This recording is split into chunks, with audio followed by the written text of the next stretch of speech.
لله رب العالمين وأشهد أن لا إله إلا الله وحده لا شريك له شهادة تطهرها تحلة يوم الدين وأشهد أن سيدنا محمدا عبده ورسوله أفضل الأنبياء وسيد المرسلين اللهم صل وسلم وبارك وكرم ومجد وعظم على سيدنا وحبيبنا وشفيعنا وقرة أعيننا ومولانا محمد وعلى آله وصحبه أجمعين ولا حول ولا قوة إلا بالله العلي العظيم أما بعد سبحانك لا علم لنا إلا ما علمتنا إنك أنت العليم الحكيم رب اشرح لي صدري ويسر لي أمري واحلل عقدة من لساني يفقهوا قولي واهدني وسدد به لساني اللهم أرنا الحق حقا وارزقنا اتباعه وأرنا الباطل باطلا وارزقنا اجتنابه واجعلنا من الذين يستمعون القول فيتبعون أحسنه نرجو التعلم والتعليم والتذكر والتدبير ونحو الاتباع والإجابة والاستفادة والحث على تمسك بكتاب الله وسنة رسوله واتباعنا الهدى والدلالة على الخير اتباع وجه الله ومرضاته والحقوق والثواب سبحانه وتعالى وصلى الله على سيدنا محمد وعلى آله وصحبه وسلم والحمد لله رب العالمين. Assalamualaikum warahmatullahi wabarakatuh. Alhamdulillah, alhamdulillah. Senantiasa kita banyak bersyukur kepada Allah Subhanahu wa taala atas segala limpah nikmat anugerah karunia yang telah Allah berikan kepada kita semuanya. Mudah-mudahan setiap nikmat lahir Allah sempurnakan dengan nikmat batin. Nikmat dunia Allah sempurnakan dengan nikmat akhirat. Nikmat umur, nikmat bernafas, nikmat kesehatan Allah sempurnakan dengan nikmat husnul khotimah. Amin ya rabbal alamin. Hadirin hadirat jamaah Masjid Tauhid Minallah, mudah-mudahan kita senantiasa dirahmati oleh Allah Subhanahu wa taala. Sebagaimana yang kita sama-sama tahu bahwa kita ini menjadi umat terbaik pada Nabi Muhammad SAW. Menjadi umat Nabi Muhammad ini adalah pilihan yang istimewa dari Allah Subhanahu wa taala. Maka jika kita ingin sebagai umat Nabi Muhammad masuk surga pertama kali, jika kita ingin sebagai umat Nabi Muhammad mendapatkan jatah masuk surga paling besar, jika kita ingin masuk surga persis di belakang Rasulullah SAW, sehingga kita selamat dari mahsyar, masuk surga tanpa hisab, menyusuri meniti jembatan sirat secepat kilat dan seterusnya, maka ketahuilah kita hidup di muka bumi sebagai umat Nabi Muhammad punya tugas. Keinginan, doa, harapan harus diupayakan. Kapan kita punya keinginan tapi tidak ada upaya, itu namanya mimpi. Ada doa, ada keinginan, tapi nggak ada usaha, mimpi. Kepingin masuk surga sama Rasulullah, kepingin. Apa usahanya kita? Laksanakan tugasnya kita. Laksanakan apa yang menjadi kewajiban kita hidup di muka bumi. Kita ini menjadi umat terbaik karena memang Allah sifatin kepada kita beberapa sifat. Allah berfirman dalam Al-Quran, kuntum khairu ummatin ukhrijat lin-nas ta'muruna bil ma'ruf wa tanhauna 'anil munkar wa tu'minuna billah. Kita ini menjadi sebaik-baik umat yang pernah Allah ciptakan di muka bumi di atas dunia, karena kita bukan hanya mampu untuk menjadi orang yang beriman, bukan hanya menjadi tu'minuna billah saja, beriman kepada Allah saja, tapi berhasil membuktikan keimanannya. Salah satunya adalah ta'muruna bil ma'ruf wa tanhauna 'anil munkar, beramar ma'ruf nahi munkar. Bahkan dalam ayat yang lain Allah juga berfirman, wa takum minkum ummatun yad'una ila al-khair wa ya'muruna bil ma'ruf wa yanhauna 'anil munkar. Jadilah kalian ini umat yang selalu menyeru, mengajak orang lain untuk berbuat baik dan juga beramal ma'ruf nahi munkar. Beramal ma'ruf nahi munkar itu menjadi kewajiban bagi kita semua. Mengajak orang lain untuk sama-sama berbuat baik itu berarti sama-sama kita ini rangkulan untuk masuk surga. Namun bila kalau tidak ada amar ma'ruf nahi munkar, kalau tidak ada saling memberikan nasihat satu sama lain di antara kita, akhirnya kita seret-seretan masuk neraka, copot-copot. Nggak terima kalau dia masuk neraka sendirian. Dia panggil siapa yang tidak menasihati. Dia panggil siapa yang tahu tapi diam.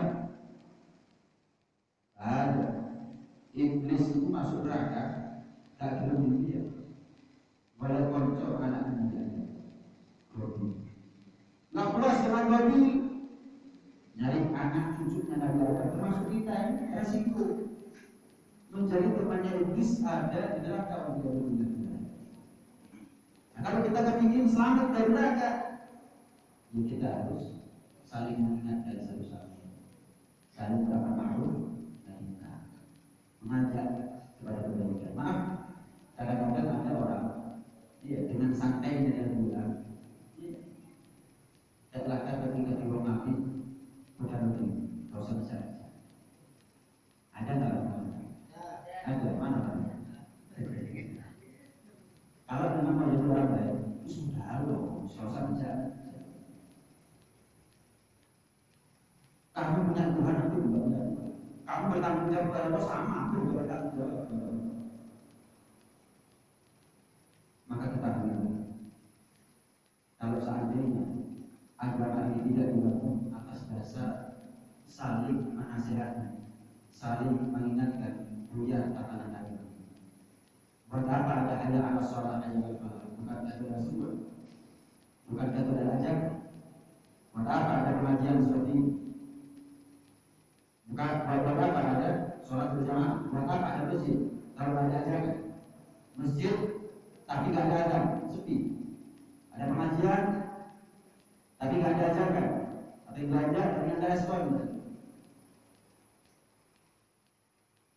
Sebagai ulama mengatakan paling besarnya dosa, salah satu paling besarnya dosa adalah kapan seseorang diberi nasihat dia mengatakan ittaqillah fi nafsik. Bertakwalah kamu kepada Allah dengan dirimu sendiri, dosa saja. Boleh-bolehmu, boleh-boleh itu dosa saja. Kalau ucapan itu benar, bagaimana mungkin Allah berfirman, innal insana lafi khusrin illa alladziina aamanu wa 'amilus shalihaati wa tawassaw bil haqqi wa tawassaw bis sabr. Makanya kalau kita ini ngomong jangan pakai logika, jangan pakai akal, tapi pakai ilmu, pakai dasar. Kalau seandainya agama kita sendiri-sendiri, kawan-kawan, aku, kalau perginya baik ya sudah.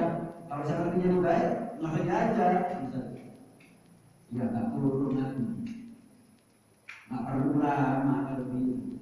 Buat apa ada masjid, ada sholat berjamaah, ada pengajian di gambaran dari kita.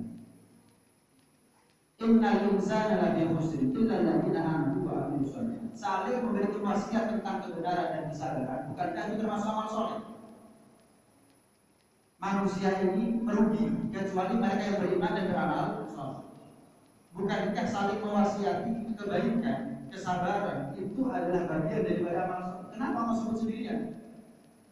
Illal ladzina aamanu wa 'amilus shalihaati wa tawassaw bil haqqi wa tawassaw bis sabr. Seharusnya kan cukup illal ladzina aamanu wa 'amilus shalihaati wa tawassaw bil haqqi wa tawassaw bis sabr. Termasuk dalam amal soleh. Kenapa Allah sebut lagi? Allah sebut sendirian. Itu menunjukkan adanya keistimewaan saling mewasiati kebenaran dan kesabaran dibandingkan dengan amal soleh yang lain. Sama seperti tanazzalul malaikatu warruhu fiha. Ketika malam Lailatul Qadar turun para malaikat dan juga roh. Siapa roh di sini? Jibril alaihissalam. Jibril termasuk malaikat. Tanazzalul malaikatu warruhu. Kenapa disebut sendirian Jibril? Menunjukkan bahwa Jibril ini malaikat bukan sembarang malaikat.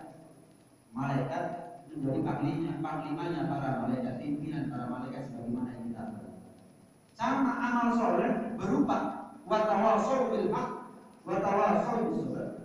Itu adalah amal soleh yang memiliki keunggulan dibandingkan dengan amal soleh yang lain. Al-Habib Ali bin Muhammad Al-Habsyi mengatakan, "Masyi yasur qalban Nabi sallallahu alaihi wasallam, mithl nashril ilm wa tablighihi wal amal bih." Tidak ada sesuatu paling bisa membahagiakan hati Rasulullah SAW lebih daripada kita ini menyebar luas ilmu agama, saling berdakwah, saling mengajak, saling beramar ma'ruf nahi munkar satu sama lain, dan mengamalkan ilmu, kemudian ngajak orang lain untuk berilmu dan ngamal ilmu. Itu adalah perkara yang paling dicintai oleh Rasulullah. Paling bisanya amalan yang membuat Rasulullah senang adalah berdakwah, ngajak orang untuk berbuat baik. Beliau juga mengatakan ini, ad-da'wah ila al-khair akbar rukun bil ittisal bil Habib sallallahu alaihi wasallam. Mengajak orang untuk berbuat baik itu adalah rukun paling kuat, tiang yang paling kokoh untuk membuat kita bisa sambung kepada Rasulullah. Ibarat tali yang paling kuat, yang kalau kita pegang nggak mungkin celaka. Nggak mungkin pedot. Tali yang kalau kita pegang terus, pasti tali ini akan mengantar kita sampai kepada Rasulullah SAW. Apa itu? Ad-da'wah ilal khair, mengajak orang lain untuk berbuat baik. Ya Rasulullah SAW. Hidupnya dakwah. Hidupnya amal ma'ruf nahi munkar, da'iyat ila Allah, mengajak orang untuk kembali kepada Allah Subhanahu wa taala. Mubasysyiran wa nadhira, sebagai penyampai kabar gembira dan juga sebagai penyampai peringatan. Rasulullah menyampaikan surga, cara-cara untuk masuk surga begini. Rasulullah juga mensifatkan neraka agar kita nggak masuk neraka caranya begini dan seterusnya. Itu Rasulullah. Apakah kemudian Abu Bakar, Sayyidina Umar ketika didakwa oleh Rasulullah mengatakan urusan dewi, urusan bijak ini. Nah itu berdakwah itu adalah merupakan amalan yang berfungsi. Pernah menceritakan dulu ada seorang ulama namanya Abdullah bin Abdul Badi. Asy-Syaikh Abdullah bin Abdul Badi, ulama luar biasa. Tinggal ada di kota Madinah. Ketika tinggal di kota Madinah, Asy-Syaikh Abdullah bin Abdul Badi ini sering berjumpa dengan Rasulullah SAW. Sering dipanggil Nabi Muhammad sallallahu alaihi wasallam. Sering ketemu Rasul. Sekali waktu ketika datang rombongan dari Hadramut Yaman, ditanya, "Kalian dari Yaman?" "Iya." "Dari mana?" "Dari Hadramut." "Iya." "Apakah ada di antara kalian yang namanya Ahmad bin Umar bin Said?" "Enggak ada."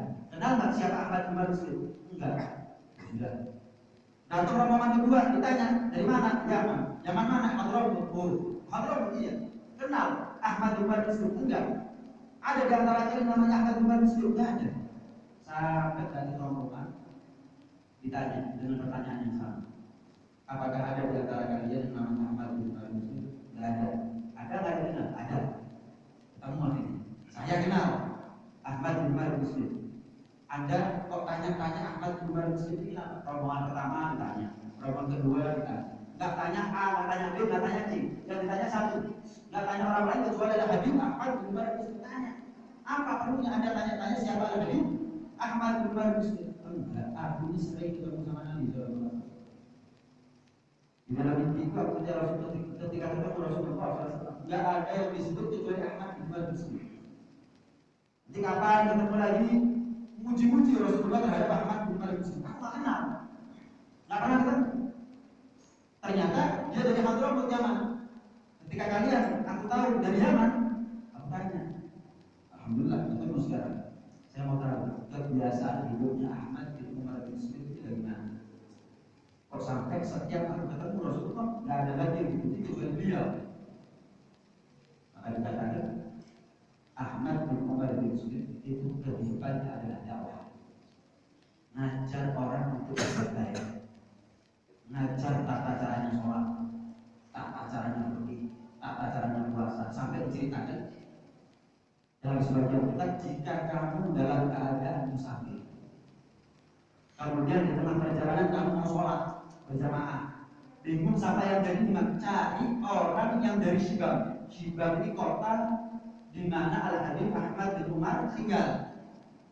cari orang dari Syibab suruh jadi imam, mesti saya, mesti bener. Lu kok bisa?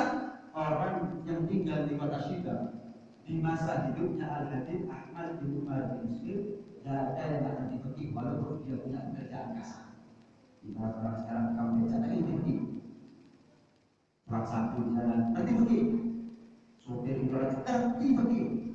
Orang yang tinggal di kota Syibab, orang yang tinggal di kota Syibab di masa hidupnya Al-Habib Ahmad bin Umar bin Muslim, tidak ada yang akan ngerti pekik. Sampai hebatnya mereka, ilmunya mereka diceritakan. Orang Syibab yang hidup di zaman Al-Habib Ahmad bin Umar itu kalau masuk masjid melihat ada orang sholat, masbuk dia tahu dari tata cara duduk dari imam atau jamaah ini, saya sisa berapa rakaat nanti setelah salat, nambah berapa rakaat nanti setelah salat. Kadang-kadang kalau kita ngerti sisa berapa rakaat setelah salam imam, saya ini ikut imam 1 rakaat, kok bisa salam, misal sholat isya, berarti saya kurang 3 rakaat. Saya ini baru ikut imam 2 rakaat, kok bisa salam imam, berarti saya kurang 2 rakaat. Setelah salam imam, kalau orang Syibab enggak, ngelihat dari cara duduknya sudah tahu. Dari mana? Kalau lihat dari tahiyat awal. Coba diperhatikan ada ini. Tahiyat awal duduknya iftirash. Kalau tahiyat akhir duduknya tawarruk. Model tawarruk sama iftirash duduknya berbeda posisinya. Cukup dilihat, ini berita tahiyat awal. Kalau tahiyat awal berarti nanti salam saya kurang berapa. Tapi salam baru dia tunggu isra rakaat dari rakaat. Masuk belum takbir. Saya kapan ikut imam dari berapa rakaat. Kenapa tahiyat awal? Kapan masuk dia sudah posisi tawarruk tahiyat akhir. Ini lain salam berarti. Takbir, duduk, salam, nambah 4 rakaat. Tapi itu bukan ulamanya, ngerti begitu itu. Orang yang punya pekerjaan kasar, guru, tani, ngerti itu seperti itu. Saking hebatnya Al-Habib Ahmad bin Umar di dalam dakwahnya, ngajar walaupun orang-orang yang kerjaan kasar, diajari tentang tata cara ibadah yang benar. Pernah juga diceritakan dalam majmuk kalamnya Al-Habib Abdullah bin Umar Syafii. Dulu ada seorang wali juga namanya Al-Habib Muhammad bin Ja'far Al-Qas. Al-Habib Muhammad bin Ja'far Al-Qas ini sering ketemu sama Rasulullah SAW. Sekali waktu dalam sebuah kesempatan beliau minta kepada Rasulullah yang namanya futur. Futur ini dapat ilmu manfaat, disingkat hijab hati, dibersihkan kotoran hati, sehingga kapan dapat ilmu seperti tanah yang subur, manfaat. Maka Rasulullah bilang, aku bisa berikan kepada kamu futur apa yang kamu minta oleh Muhammad bin Ja'far. Tapi aku alih kuasakan hak tersebut kepada putraku yang namanya Ahmad bin Umar bin Muslim. Kalau mau minta futur, ziarah kepada dia, sowan kepada dia, minta, aku kirim salam. Aku kirim salam. Wes berangkat, bangun dari tidur, mandi, ada Muhammad bin Ja'far, kemudian berangkat ke kota Syibab, ketemu sama Al-Habib Ahmad bin Umar. Cerita semalam saya mimpi gini, saya ketemu sama Anda karena Rasulullah mengalih kuasakan hak untuk beri futur kepada Anda. Maka dikatakan al-hawalah makbul. Alih kuasanya saya terima. Tapi aku kasih syarat buat kamu. Kalau kamu ingin dijabah doanya, hak futur tadi kamu terima, dapat ilmu manfaat, syaratnya sama, katanya dakwahnya. Ngajar dulu, minta ilmu manfaat berada, nggak ngajar ya, dakwah ya, karena maaf yang muda ya, siap, cita-cita juga kan, dalam juga dalam ilmu manfaat, ngajar. Orang itu dalam mengambil manfaat dan memberikan manfaat itu macam-macam orang, macam-macam karakter. Ada orang yang wataknya seperti besi. Gimana besi? Disiram air nggak bisa ngambil manfaat, nggak bisa kasih manfaat. Itu besi. Malah yang ada kalau dikasih air karakter rusak malah. Ada orang yang karakter hatinya seperti besi. Jangan lagi bisa nyerap ilmu. Nyerap ilmu nggak bisa, ngasih ilmu kepada orang lain nggak bisa, menyerap manfaat nggak bisa. ngambil manfaatnya di situ. Memberi manfaat kepada orang lain juga nggak bisa. Yang ada dia kalau kasih nasihat, nanti tambah rusak lagi. Alhamdulillah, jangan sampai kita punya hati sifatnya seperti besi. Dikasih nasihat malah rusak karakternya. Ada orang yang karakternya seperti aspal, bisa ngambil manfaat, tapi tidak bisa memberikan manfaat. Mana ada pohon durian cukul di atas aspal? Ada. Tapi aspal bisa nyerap air.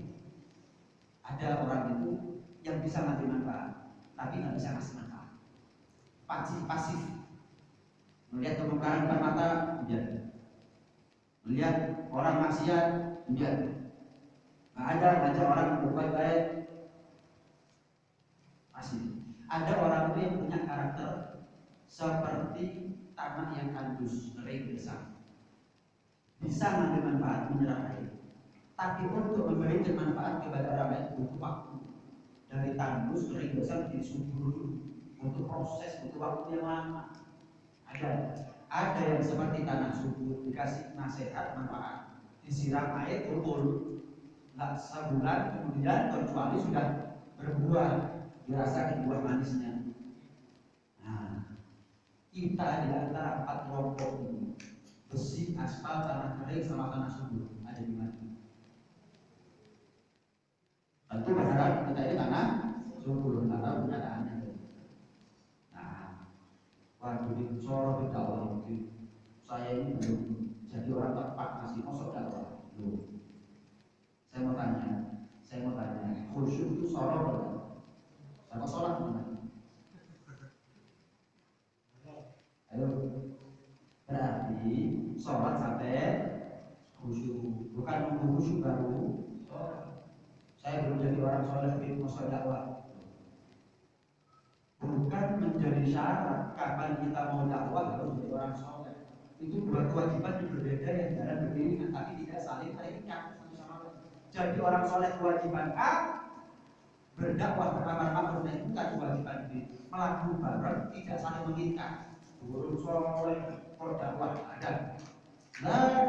Sehingga Umar kapan masuk Islam langsung dakwah. Iya, kan kita dengar. Langsung Ka'bah. Siapa yang berani mengutip Rasulullah siap istrinya jadi jaga. Dakwah namanya. Artinya apa? Lindungi Rasulullah sebagai syiar agama. Dakwah, amar ma'ruf nahi munkar itu namanya. Nggak nunggu soleh di situ. Nggak nunggu. Nah, cuman oke lah, kita kalau buat orang lain masih jadi aspal atau tanah kering.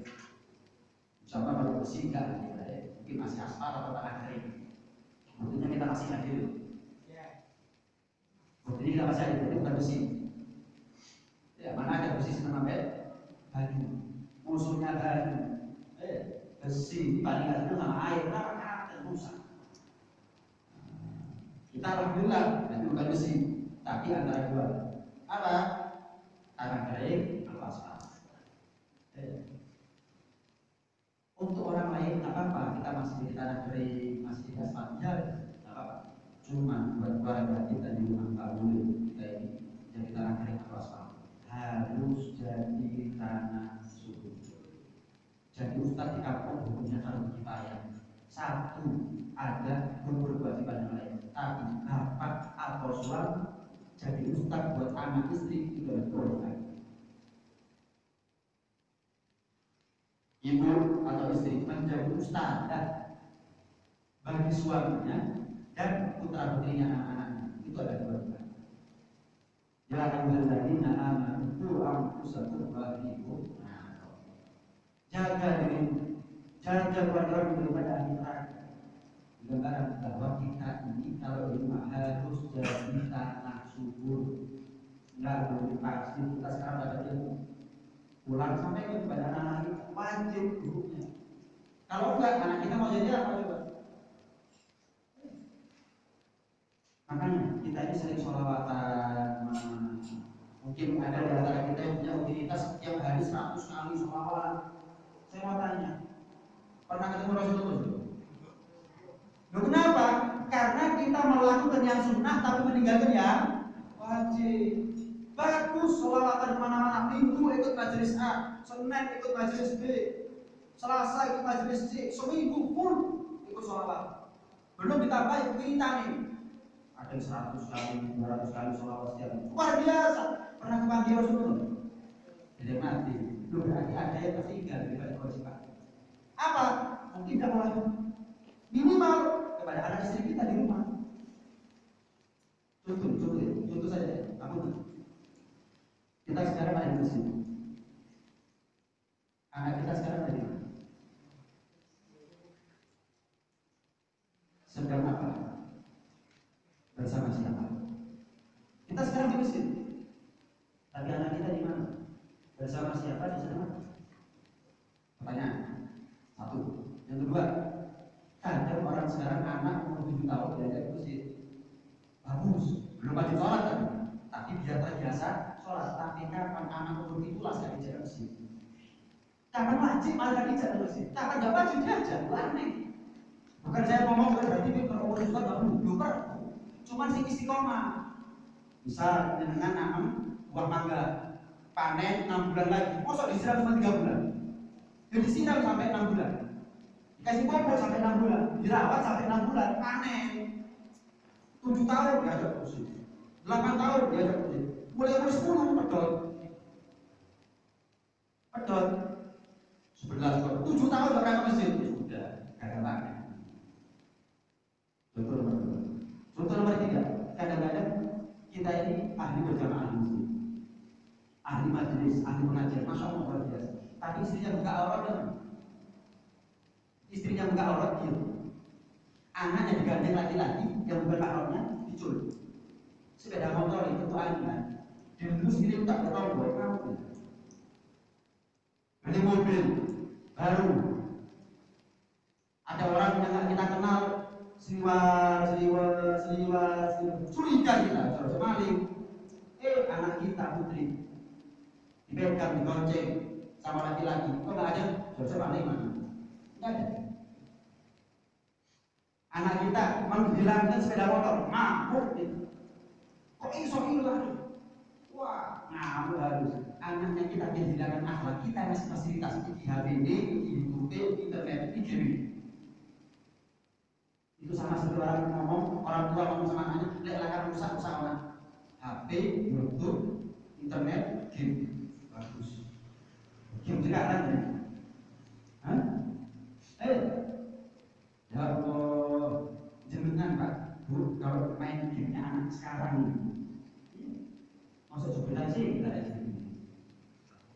Hah? Mobile Legends, PUBG, gambar itu perempuannya yuk. Jenengan ini ngasih mengisi, tapi anak Anda ada kasih di HP-nya, di internet. Tidak ada apa, sama pada dalam, tidak ada. Saya bertanya Inggris. Kadang-kadang memotivasi kita dalam beberapa hal, tapi membuat kita lupa dalam beberapa hal itu. Yo, berjamaah orang masjid. Yo, pengajian tapi sudah pada anak dulu. Jangan sampai pada maaf juga kepada anak masjid. Sehingga apa? Kalau anak masuk neraka, orang tua dicek. Itu yang menjadi manis. Awal maya ta'ala bi rasulih wal qiyamah ahli wa aulad. Yang pertama kali gandrungi orang tuanya kata ingin selamat dari neraka, justru anaknya sendiri, anak istrinya sendiri. Berapa banyak anak sekarang, orang tua zaman sekarang yang melepas anaknya berpacaran? Kok iso? Kok bisa? Kenapa? Padahal ahli berjamaah ini, ahli pengajian, ahli majelis, luar biasa. Tapi anaknya pacaran, aku di situ. Terus dengan selamat anaknya selamat. Kalau jenengan nggak pernah kecelakaan, anaknya pasti nggak kecelakaan. Kok bisa percaya dan setan kok bisa?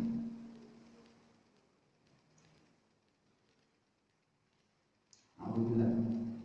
Ya, sudah menjadi umrah anak muda sekarang mampu sudah jadi umrah. Orang tuanya, kenapa? Saya dulu juga begitu. Kok tobat-tobat diri? Ini Tuhan yang melakukan. Kok tobat-tobat diri? Dan kalau besok anaknya mati, sok sih terus. Dan kalau sudah anaknya mati, jangan kamu tanya di mana surga. Anaknya mati dalam surga, jangan tanya orang tua di mana surga. itu semaksimal mungkin, tapi kalah ada lingkungan, bisa di lingkungannya anaknya. Ini enggak menata la yalqallahu ahadu bila bi'aqwa min jahalah.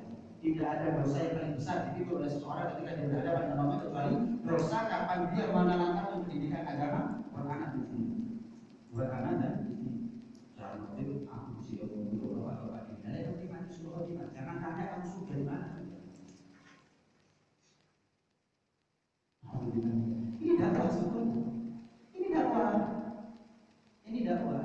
Bukan dakwah itu ceramah, ngajar. Ini dakwah buat orang tua kepada anaknya, suami kepada istri. Ada orang yang tidak bisa kita kasih pengaruh, teman, bos, misalnya berat untuk kita dakwah sama mereka. Orang tua, tapi orang tua kepada anak, suami kepada istri, kakak kepada adik, pejabat kepada rakyat, atasan kepada bawah, bisa. Salah. Kadang-kadang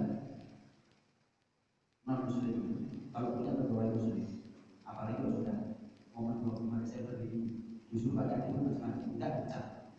Kan gitu. Kenapa kita nggak bisa berbuat sebaliknya? Pohon karena ini terjualan sholat, nutup Allah.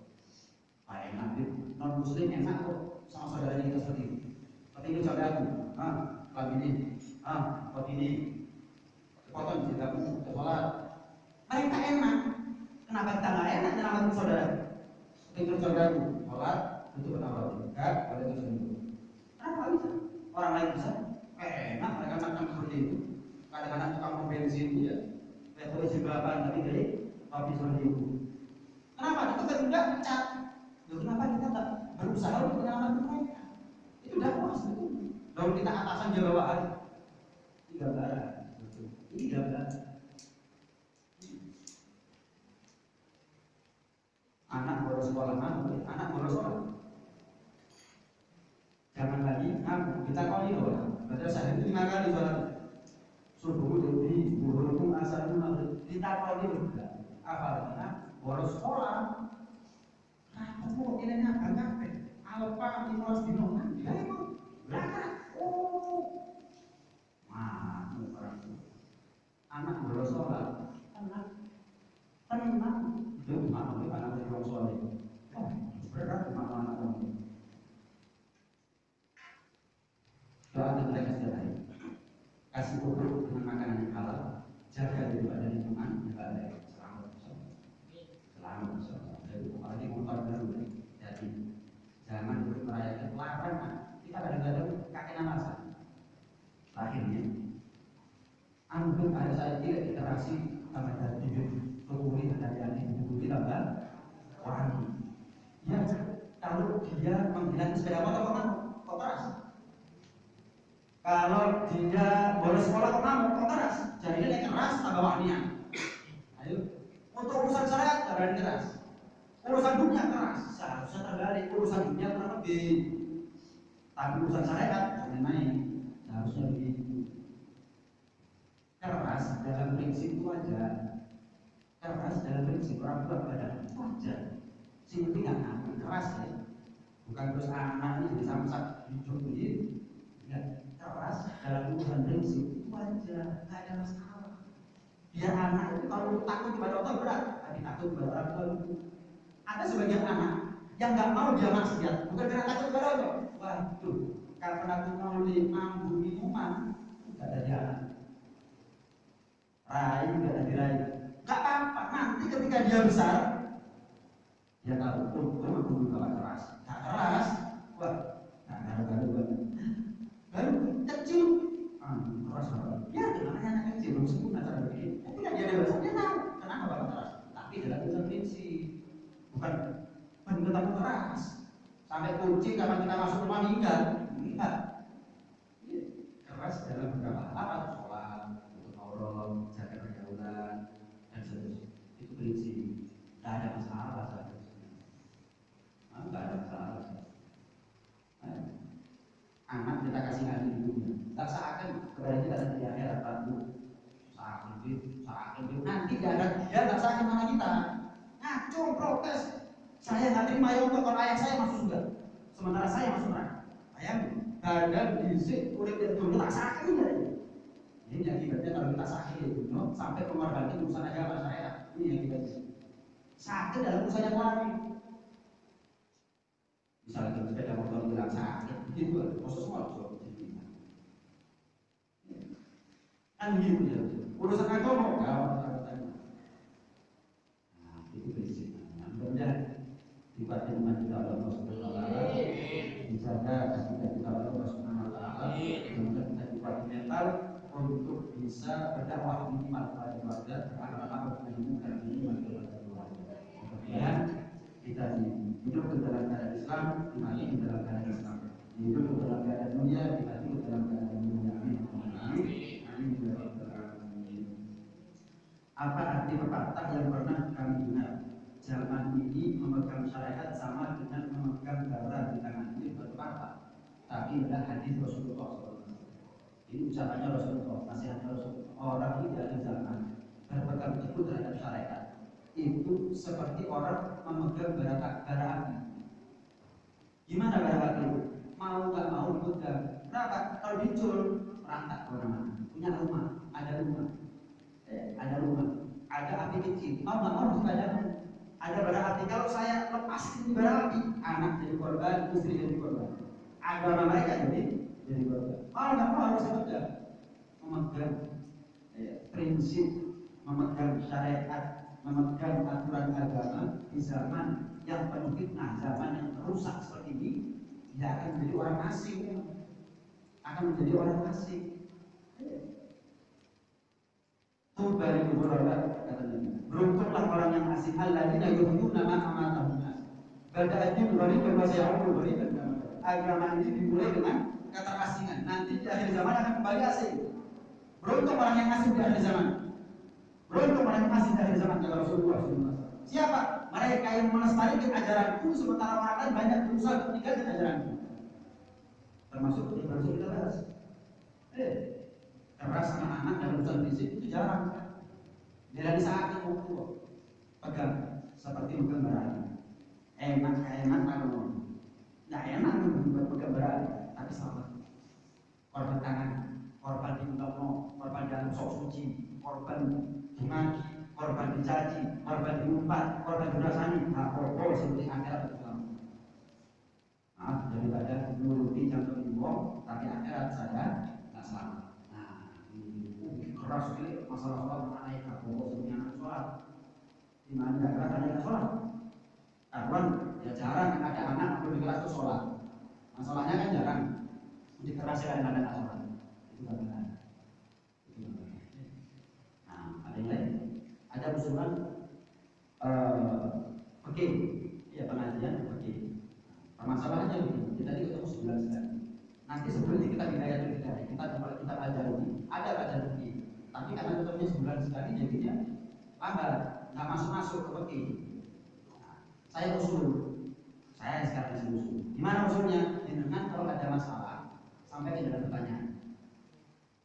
Wah, ini tadi saya sholat kok begini, terus begini. Nah, dengan catat sebulan. Tapi tentunya kalau misalkan banyak pertanyaannya, ya nggak bisa saya jawab. Ada 10, kasih ke pengajian. Iya. Insya Allah pas bisa tidak kemana-mana. Kenapa? Semua pasti bulan. Sampai misalkan di 9 maksimal, sisanya saya juga melakukan dulu. Tapi tetap, walaupun pertanyaannya belum jawab, tanya lagi tidak ada masalah. Pokoknya nanti akan saya jawab sesuai dengan itu. Itu lebih enak. Jadi di rumah pertanyaan, jawab. Tapi nanti sambil menunggu kita bidaya sampai kepada pembahasan tentang pembahasan tentang wudhu, pembahasan tentang sholat, pembahasan tentang puasa, ada semuanya. Cuma kan kita ketemu sebulan sekali. Kayak ulang lagi. Betul untuk pembahasan ini kita ketemu sebulan saja. Tapi nggak apa-apa, bagus, usulan bagus. Cuman kalau hanya selang-seling malah nggak ketemu. Apalagi nanti bidaya juga ada masa bikin aku. Iya. Baru enak. Ada masalah banyak, ada masalah banyak. Yang punya nama-nama suci misalnya yang bapak-bapak di mana tadi tak lantas nanti sebelum pengajian misalnya pagi kirim ke anak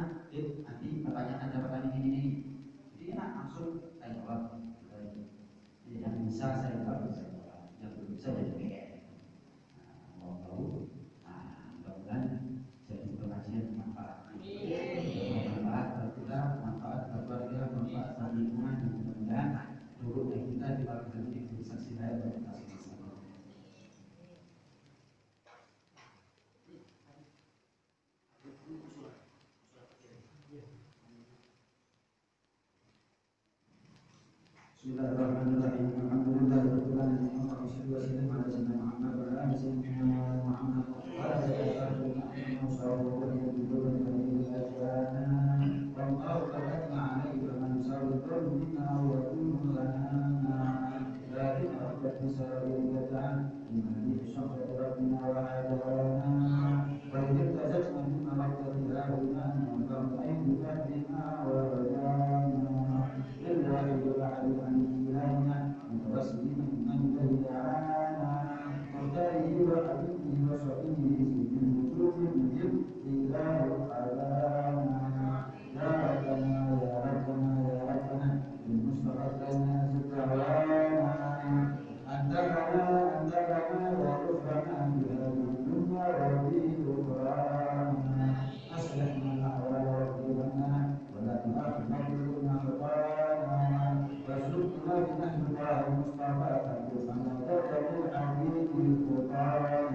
wa ala alihi